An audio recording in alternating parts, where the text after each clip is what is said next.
Coming up on Film World Community, installing KDE Plasma on your Linux system, my thoughts on the Canon T3i, and our movie suggestion of the week. Hey guys, welcome to Film World Community. It's me, your host, Micah Pendleton, and we've got some good ones today. Thank you guys so much for joining me. Let's get into some questions, and then later we'll actually be having a straw poll as well after the movie suggestion of the week.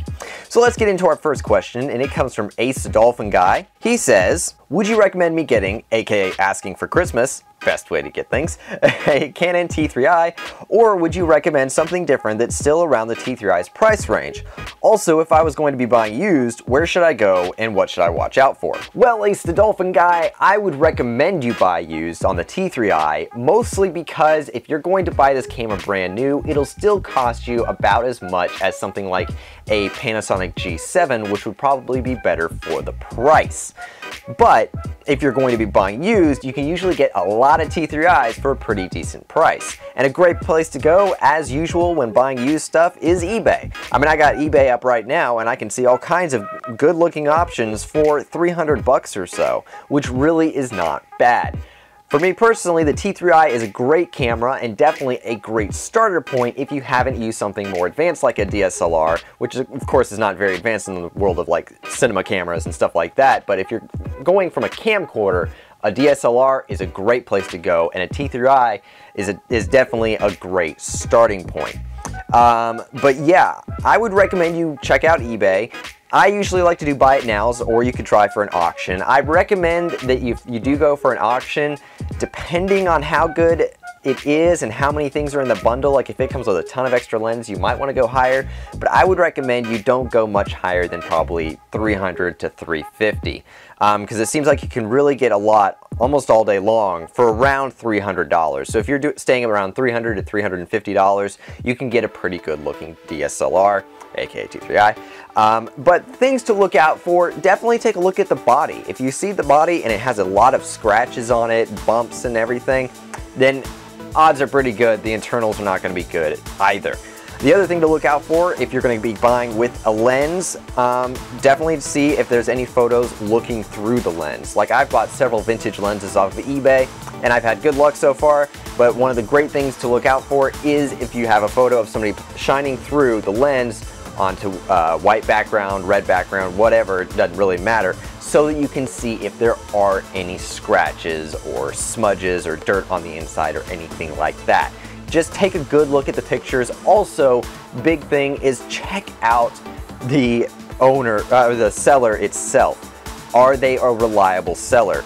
Like there are some people who have like 1-star reviews because they're probably scam artists. But if you see somebody who has like 4.5 stars out of 85 reviews and the reviews seem to be good quality seller and everything like that, then that's something to go out for. Definitely don't get scammed. I actually recently saw a news story about people scamming over Amazon, I think it was. Coming to find out, they weren't exactly highly reviewed either. So just definitely keep an eye out on the seller, take a good look at the pics, and I wouldn't spend much more than 300 to 350. Body only, maybe even with the 18 to 55mm lens or something similar. So that is a great question. Thank you for that, Ace the Dolphin Guy. Moving on, we have a question from YP Animations. He asks, does installing KDE Plasma delete whatever is on your hard drive? Thanks, and I can't wait for more. Thank you for the question. This is a good one. Does installing KDE Plasma delete whatever on your hard drive? Well, if you're installing an entire new OS, yes. Or you can install it alongside whatever you have already. So if you're, say, installing KDE Neon, the distro that's from KDE themselves, then you're probably going to either be deleting your entire hard drive or installing next to whatever you have, be it Windows, Mac, or Linux as well. Now, when you're talking about just installing KDE Plasma, as in the desktop environment, not an entire OS or distro or anything, no. That's not the case. You just install it within the terminal. You can run it straight from there. In fact, when you start up GNOME or any other desktop that you might be running along with KDE, you're just going to have to go into the login screen and select your desktop environment. It's not really hard at all, and it's very simple to do. A lot of great tutorials out there, but I would recommend that you caution about this, because It won't hurt your system or anything like that, but if you already are running GNOME, or you're running the Mate desktop, or Cinnamon, or something similar, you're going to run into this issue where once you install KDE, it has a lot of resources behind it that's more than just KDE. One time on a distro that I installed on my laptop a while back, I installed like every single desktop environment that I could think of. Each one would run, but I had like 5 different tools for changing settings and stuff like that, and they didn't all communicate properly. I had like tons of different standards. There's a lot that goes into a desktop environment besides the application itself. So the more you install, the more tools you'll have, the more different kinds of standards, and each one wants to take over the system and stuff like that. So it's not always the best idea. I would either recommend you do a fresh install, or you install maybe just one other desktop environment.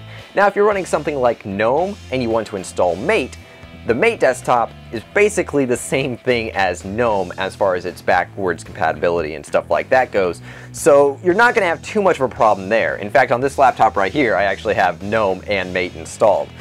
But I would recommend that you either install an entire new distro or you take caution to installing it. So if you're already running Linux, I love KDE Plasma. You guys may know that. It is a fantastic desktop environment. It's so smooth, it's stable, it's beautiful looking. I can go to a Mac user or a Windows user and be like, haha, check out my desktop environment, and they'll probably end up impressed because Plasma looks so good.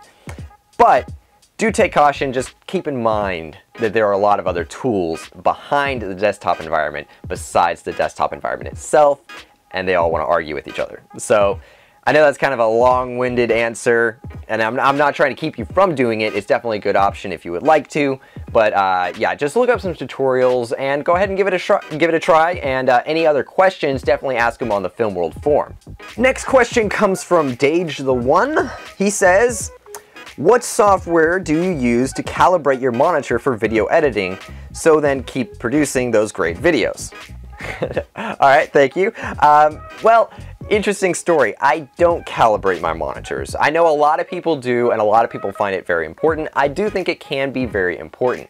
But here's what I do to keep things consistent and make sure that I don't have any false colors. When I set up my monitors, I do not choose something like the cinema look or the gaming mode or anything like that. I keep it on sRGB. It's a nice standardized look that keeps the colors pretty true. And I really don't feel like for what I'm doing right now, I need to calibrate my monitors. Because when you go from monitor to monitor, everything does vary. But when you keep it on something standardized like sRGB or something like that, it keeps the colors pretty true for that monitor. And unless you're doing something very, very, very specific, I don't feel like it's absolutely necessary to calibrate your monitors. You may find me totally incorrect on that. I totally understand where you're coming from, but I really don't think it's that necessary, especially when you're talking about something as standardized as that. Because all that's really going to change is a little bit of a tint. It's not like I'm going from a very yellow look and then it's going to end up looking really blue. That's not the case when you're talking about something standardized like sRGB. So I don't calibrate my monitors, but I do ensure that they're not tinted in any form by using a very standardized look within the monitor's settings. So I hope that answers your question. You guys may be freaking out right now, but don't worry. I don't think it's very important at all to have them specifically calibrated to make sure that they're completely true colors. When you're talking sRGB, it's not that important. It really isn't, because they all are about the same colors. So I'm not going to stress that too far. I mean, I really don't think there's going to be much of a difference from what I'm looking at on my displays with sRGB as to what you're looking at, and you're probably even using a color setting on your monitor anyway, so it's not even going to be true there, or even on your TV, you'll probably have it on cinema mode or movie mode or something like that. So it really doesn't matter for such a little variance between true color and one of your cinema modes or something like that. So, sorry. So moving on, we'll do our movie suggestion of the week, and then we'll get into our straw poll. And our movie suggestion of the week is actually 5 movies. Oh! Yeah, so it is the entire legacy collection of the Planet of the Apes. Not a specific collection yet, the movies themselves. I am a huge fan of Planet of the Apes, and I saw the first one a while back, and then I found this collection with all the movies, and I went and I watched every single one of them. I absolutely love the series as a whole. Number 3, not so great. It's not the best, I should say. Number 4, but then 5 does pretty darn good. But the first 2 are amazing. Highly recommend you check them all out, and really watching all the movies will be great. I think you will love them. I love the original movies. The new ones are good too, but the originals are really, really good as well. Definitely check them out. Link into this in the description as to where you can buy this collection. They're just really, really good and really fun movies, and I love seeing how they did all the prosthetics back then and everything. There's a lot of special features on this collection. It's just great. I love Planet of the Apes, and if you are any kind of a fan of Planet of the Apes, you will love these movies, if you haven't seen them already. Alright, so moving on, let's do our straw poll. So in spirit of the question that we had just a little while ago, we're going to do a straw poll on, do you calibrate your monitors? So,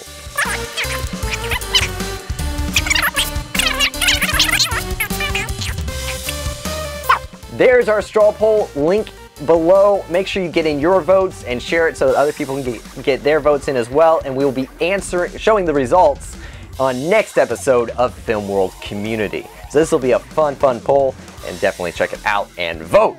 So that really wraps up this episode of Film World Community. Thank you guys so much for watching. This Friday we have the final episode of our How I Get Away with Using Linux for Filmmaking series, and I cannot wait to get that out to you guys. I know we didn't have it last week, a little bit of delays there, scheduling problems and everything, but it is here this week. Make sure you guys definitely check it out and share it and like and everything like that. That really wraps it up, guys. Thank you so much for watching this episode of Film World Community. Make sure you like, share, comment, and subscribe. I'm your host, Micah Pendleton. Remember to live your life one frame at a time, and I will catch you next time.